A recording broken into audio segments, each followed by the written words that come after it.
Happy anniversary. Thank you. 29 years முடிஞ்சு 30th இயர்க்குள்ள கால் எடுத்து வைக்கிறீங்க. ஆமா. இதை பத்தி என்ன ஃபீல் பண்றீங்க? ஒன்றும் ஃபீல் பண்ணலையே, ரொம்ப ஜாலியா. இப்போ 30 வருஷம் 30 வருஷத்துக்கிட்ட வந்துட்டோம் நாங்க. ரொம்ப ஜாலியா போயிடுச்சு. இன்னும் இதே போல இன்னும் ஒரு 30 வருஷம் இதே போல ஜாலியா இருக்கணும் அப்படின்னு நினைக்கிறேன். அப்பாவை பத்தி என்ன நினைக்க, ஏதோ சொல்லுங்க அப்பாவை பத்தி 4 வார்த்தை. பத்தியா, எப்பவுமே வந்து ஹஸ்பண்ட் ஒய்ஃப் வந்து இவ்வளோ நாள் இப்பெல்லாம் வந்து கல்யாணம் பண்ணால் உடனே டைவர்ஸ் அப்படிங்கிற மாதிரி போகிறாங்க. எந்த ஒரு சின்ன ஒரு பிரச்சனையாக இருந்தால் கூட.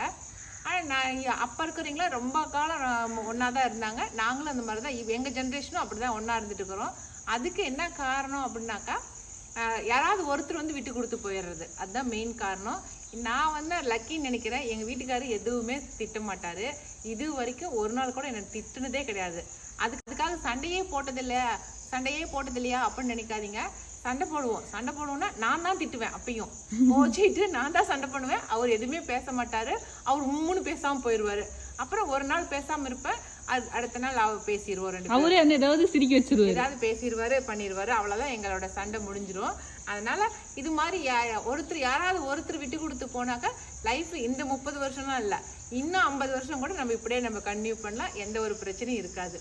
அதனால அந்த விதத்தை நான் உண்மையாலுமே லக்கி தான்.